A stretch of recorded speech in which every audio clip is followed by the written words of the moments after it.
Dito yan. I-clip yan. Ay, clip pala, hindi yung... Wala kasi ako, Mike. Kuha ka na ng insurance. Panoorin mo tong vlog na to about sa Panoorin insurance. namin yung vlog namin natin, puro to kalokohan. Nakakuha ka talaga ng insurance. Okay, ready ka na ba? Loding.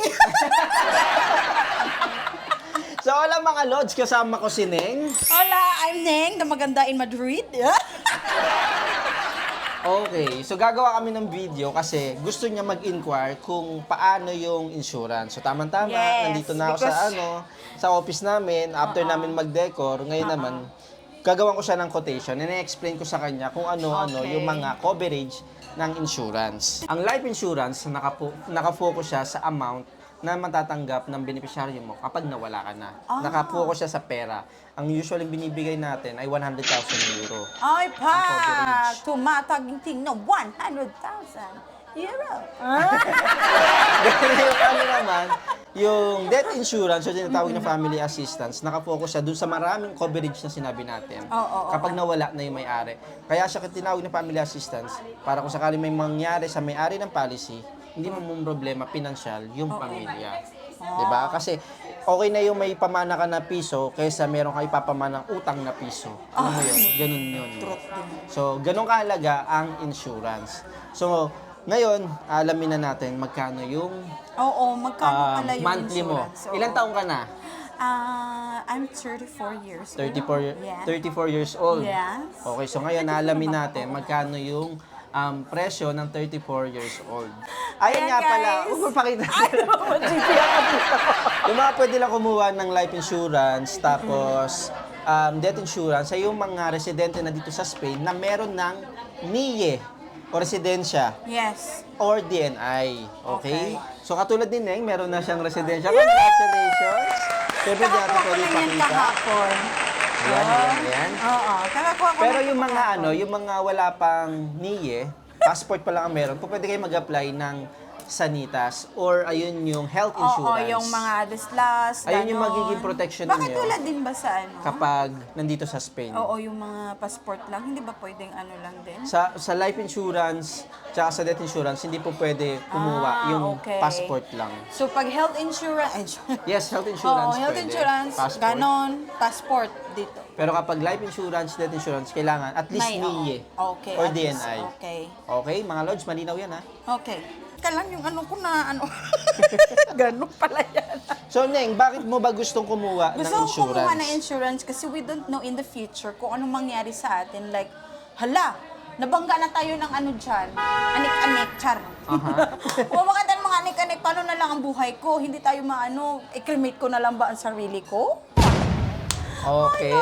So, ang pinaka-idea talaga kung bakit tayo mas maganda merong insurance kasi bumibili ka Yes. ng peace of mind. Peace of mind. Siyempre, karamihan sa atin dito na nasa ibang bansa, mga breadwinner tayo, di ba? Si, klaro. So, breadwinner tayo, umaasa sa atin yung mga pamilya natin na nasa Pilipinas. Oo, tawag nanay ko. Oy, nanay mo, shoutout sa nanay mo. Oh, shoutout sa nanay ko, puro yaw-yaw lang, puro cellphone ko. Hindi yung mga kapatid mo. Later on, Sa mga kapatid mo. ko dyan sa Pilipinas, tingnan nyo to ha. Dapat manood kayo kasi insurance is very, very important in our life. Yes, kahit sa Pilipinas sila, kahit doon sila kumuha ng insurance. Pero hindi na ako kailangan ng Very mic. recommended. So, ayun na nga. Paano halimbawa, yung breadwinner, nasa ibang bansa, tapos may nangyari sa kanya. So, tapos wala siyang insurance. Siyempre, ang pinaka-idea niyan, ang magsasuffer or magsushoulder ng mga gastusin para doon sa pamilya nila nasa ibang bansa. Siyempre, unang-una, yung pamilya. Truth. Pero kung Pamilya meron ko. naman, di ba, merong programa yung gobyerno natin yung sa mga OFW o Oo, meron. Pero, syempre, mas maganda na rin na meron kang private insurance. Oo din. Na talagang wala ka ng ibang aasahan, kundi yung binibili mo, inaalagaan mong private insurance. Kasi meron tayong mga kababayan dito na merong sinawing pala dito sa ibang bansa, walang insurance. Wala insurance, Anong wala. nangyari? Anong mangyari? Yung mga kaibigan nila Oo. na chipin-chipin tawag doon, yung Yung tawag na, oo, parang tulong-tulong. Kasi para lang kailangan, may uwi si kabayan oo, sa oo. Pilipinas. Kasi ang hirap talaga dito sa mag-abroad. Kasi kung merong mangyari, mag-chip in lahat ng mga tao sa iyo kasi Correct. walang maipadala agad yung katawan mo. Katawan ko tayo. So, every time na may mamatay talaga ang hirap kasi kailangan pa magbili ng para i-fly away to Philippines. Kaya hindi lang nakapokus ang insurance sa kapag nawala na yung may-ari ng policy. Claro. Kasi po pwede din niyang may ayuda ka or meron kang coverage sa abogado. Magkano ayuda? Merong ayuda sa abogado. Yung sa abogado, 3,500 yung coverage niya. Ay, wow. Sa abogado. Tumatag. Kung halimbawa, merong kinalaman sa... Meron kasi tinatawag na judicial at extrajudicial. Yung judicial, yung parang kinakailangan na i-ano sa korte yung kaso. Okay, Extrajudicial okay. naman, Okay. ayun yung pwede nang solusyonan kahit hindi na Oo, kahit hindi na sa korte. Katulad sa yung korte, sa sa kotse, kapag nagkukotse ka, nagmamaneho ka, tapos nahuli ka, merong problema, merong meron din bunggo, pala? mga ganyan, oo, merong Ay, kasama sana yan. all. Pagdating sa abogado, Kaya pala ang dami kumukuha ng insurance nyo, ha? yes, demanda, halimbawa, libel, yung mga ganyan. Okay. Meron kang coverage na 3,500 euro. Okay. Kung 5,000 man yung sisingin sa'yo ng abogado mo, so menos na lang yung 3,500 na coverage. Okay, magaling. Wala na ka nang isipin sa pera. Yes. Pangalawa, kung halimbawa, ma-hospital ka dahil sa naoperahan ka, na-confine ka Okay. sa ospital, Okay. meron kang 35 euro Ay, na allowance daily. Depende kung ilang araw ka mako-confine sa ospital. Pero dapat, dahil sa operasyon, Okay. kung na-confine ka ng 10 days dahil sa operation, meron kang 350, yung 35 times mo lang sa 10. Ay, magaling. Then meron Pera din tayo siyang dito. coverage na po pwede ka magpa-dental cleaning. Ay, meron. Paano na ako? Dental cleaning kasama din siya. Meron siyang mga ka-partner dito sa Madrid na mga clinic. Meron po pwede din. ka magpaano Ang doon. galing. Kaya, So dental cleaning yung coverage siya, yung free. Ush, sarap. shrimp. Kasi may diniliver na pansit eh. Okay. Then kung halimbawa nagkaroon ka, nag-suffer ka ng dahil sa heart attack, meron niyang syempre mga follow-up, check-up, covered din siya. Ay, oo. So yung mga binayaran mo sa ospital, syempre meron yung mga patunay, i-reimburse mo yan doon sa insurance. Syempre lahat dapat yan may i-ano patunay. nila. So parang i-refund. I-refund nila. Ang galing. Then, kunwari, yung coverage naman sa aeroplano, syempre, madalas tayo bumabiyahe. Lalo ka na, babiyahe ka Ako, ng babiyahe Pilipinas. Kung sakali hindi matuloy yung biyahe mo dahil nagkaroon ka ng emergency, katulad ng nagkasakit ka. Oo. Okay, tapos, nag-cancel yung airlines nang walang abisa. Oo. Yung binayad mo sa ticket, i-reimburse ng insurance. Ay, ang galing naman ng insurance na to. Yes, kung nawala yung maleta mo, tapos na-delayed yung katulad nangyari sa amin sa oo. Italy, may compensation ka makuha. Pero lahat yan dapat may report. Kasi yung nangyari sa amin sa Italia, naggawa kami ng report na nawala yung maleta namin. Hindi dumating sa Italia. So, may yun. Ayun yung ibibigay mong patunay, tapos bibigyan ka ng compensation ng Ay, ang galing. na insurance. And next, yung, ano pa ba? Repatriation na yung pinaka-importante. Yung repatriation, kung sakali may mangyari sa atin, halimbawa ako meron akong ganito. Oo. Kung gusto ko man dito, kung may mangyari sa akin, mawala na ako sa mundo, kung gusto ko man dito sa Spain, pwede ako dito ilibing sa Spain.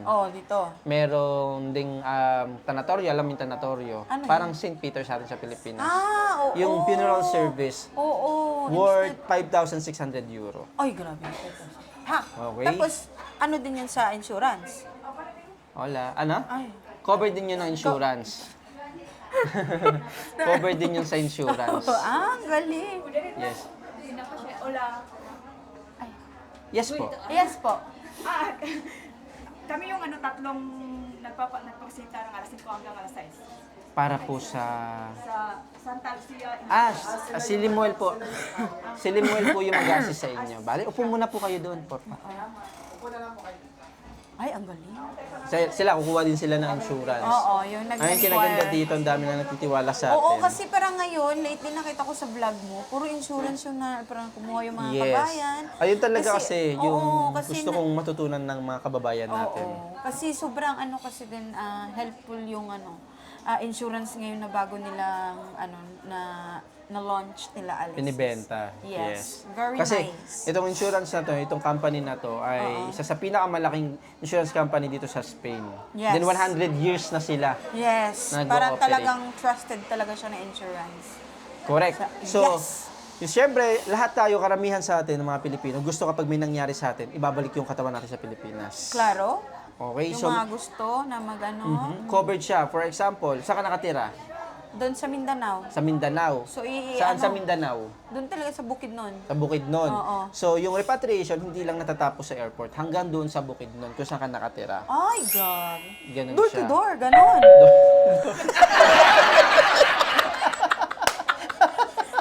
Doon sa... Hello po, ito na si Neng. Door, nakakalok. Yes, so ganun yung repatriation. Parang package lang. Then, kung ang cause of death no may-ari ng policy ay aksidente, may makukuha yung beneficiaryo mo na 48,000 euros. Kung ang cause is accident. Accident. Okay. Bale? Tapos Magkano kung 48,000 euro. Ay, malaki na. 48,000 euro. Oo. Tapos kapag halimbawa,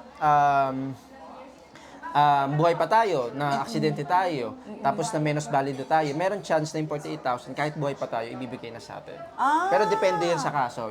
Pero, i-check pa yan. I-check pa Oo. yun. Parang ano Yes. pa nila. Kung halimbawa, merong, dahil sa aksidente, naputulan tayo ng daliri, ganyan-ganyan, Oo, ganun. meron yung percent na kukunin doon sa 48,000. Agad-agad Uy, ang ibibigay galing. sa atin. For example lang 10%, naputulan ka ng daliri.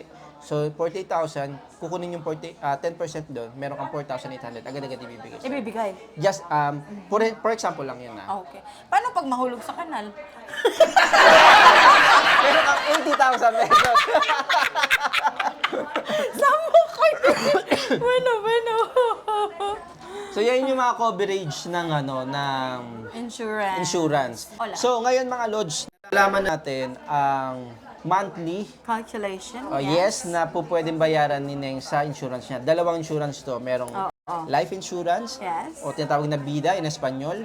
Tapos, death insurance or family assistance or deceso in Espanyol. Okay. So, si Neng, ilang taong ka na ulit, Neng? 34. 34 years old.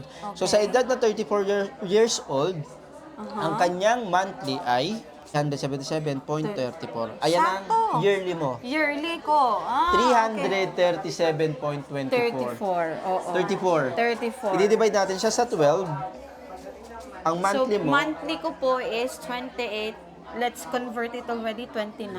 yes, 29 monthly. Meron na siyang dalawang insurance. At least dalawang insurance na po yan, yung 29. Life insurance Kasi- siya death insurance. Oo, kasi unlike sa iba, yung like 40 plus, 50 plus ang Oo, bayad. depende kasi talaga sa edad. Oo. Mas mataas na siya. So sa edad na 34 years old, yun yung kanya. At sabihin na natin na 29 euro per month. Aha. Tapos, hindi pa to yung final kasi Ay, meron pa nag-i-smoke pala. ka or hindi. Pag party-party. Ayan. Kapag nag-i-smoke siya, wala nang discount yon. Pero kung hindi siya nag-i-smoke, mababawasan pa sana to ng 9%.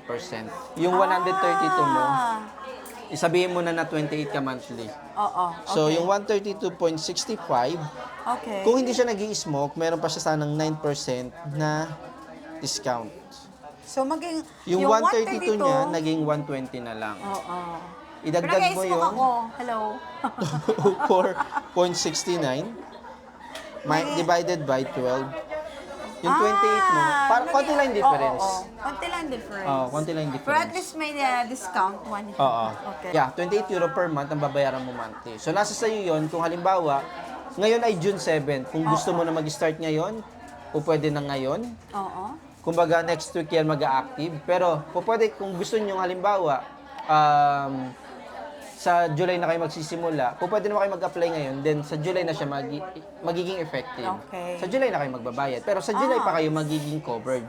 Okay. Okay, so ganun yung Pero at insurance. least kung magkuha na ako, diretso alam ko na ang mga pangyayari. Yes. Diba? So, dalawang insurance yung in-offer natin kay Neng. Oo. Kung sa tingin ninyo, mataas pa yun sa inyo, yung 28 euro per month, pwede naman na yung isang insurance lang kukunin natin. Oo, pwede naman. Kung Yung gusto ito, nyo yung death, yung death insurance lang. kasi Ayun yung feel maraming ko, coverage. Oo, kasi yun ang maraming coverage. Tapos, parang kailangan siya kasi we don't know kasi in the future ba, no? Aha, tama So, yan. kung gusto niyo yung death insurance lang, pwede naman kung gusto niyo. Pero Yes. kung bet niyo pati yung life din, Wala why not? Kunin natin. Wala. Yes. So, magkuha na lang tayo. Dalawa. It's just ano lang naman. Just life insurance, hanggang 65 years old lang tayo. Hanggang lahat tayo dito sa Spain. Yes. Hanggang 65 years old lang tayo. Matatapos yung coverage na yon after na mag-65 na tayo. Okay? So, ayun. So, mamaya malalaman natin kung kukuha talaga si Neng. Bale? Kung magiging good example siya sa ating mga kababayan, malalaman niyo yan in the future. Kapag meron akong post ng meron siyang gahawak na gano'n, ibig sabihin kumuha siya. Kumuha na ako. Bali, guys. Ayan, sa mga as of interesado, now, yes. As of now, kasi ano lang kami quotation kung magkano talaga ang life and death insurance Yes. of our. Hindi ko pala pwede sabihin. So sa mga kababayan natin na dito sa Madrid, sa mga taga-Espanya lang yung po pwede natin bentahan ng insurance. Tandaan niyo yan, bale? Kapag meron na kayong NIE or DNI, pwede kayong kumuha ng life insurance, death insurance, any insurance. Okay. Bale? Pero kapag passport lang ang meron tayo, ang po pwede natin kunin lang ay yung health insurance. Yes. Okay? So kung interesado kayo malaman yung quotation, magkano sa edad ninyo, i-PM nyo lang ako sa PM Facebook nyo lang or namin na visit Lods. our Lods Bar Tapas. Oh yes, kahit Yes. punta kayo dito sa Lods pa rin. Oo, Umiiyak kasi na, baby. nandito na yung opisina ni Alexis. Yes. So, tandaan natin mga Lods, kapag bibili tayo ng insurance, bumibili tayo ng peace of mind. Yes. Okay? Hindi Yan na din natin napaisip naisipin. tuloy ako ngayon. Kung ano, why not? Okay. So, maraming salamat sa inyong panunood at pagsama. Neng, maraming Yes, salamat. thank you so much also. Thank you so much. So, ayun guys, and I hope so nakakatulong to lahat ng Yes. aming Ng vlog? Yes, aha. vlog. Para mamulat yung mga kababayan natin sa kahalagahan ng insurance. Ayun yung pinaka-goal ko talaga, matuto yung mga kababayan natin Yes, pagdating yes, sa kahalagahan ng yes. insurance. Kasi ako, honestly, meron akong insurance talaga dito sa Espanya at sa Pilipinas. At wala na akong iisipin, may mangyari man sa akin. Hindi mamumroblema Hindi naman natin yung sabihin pamilya na ko. parang Yes. inaano natin yung sarili natin. Kumbaga, paghahanda to in the oo. future. Magiging Hahanda practical. lang natin. Pagiging practical, oo. mga Kasi lods. when it comes na sa abroad, kasi practical dapat palagi yung Claro, ginagawa mo. oo, Yes! syempre. So guys, I hope so nakatulong Maraming ang salamat vlog sa inyong namin. panonood. Yeah. Hanggang We sa muli. are- We are Ay, I am Lods. I am Neng and we are Lodeng! Thank you so much for watching and hasta luego mga Lods. Sabay tayo. Okay. Hasta luego. 1, 1, 2, 3. Hasta luego, mga Lods. Ciao!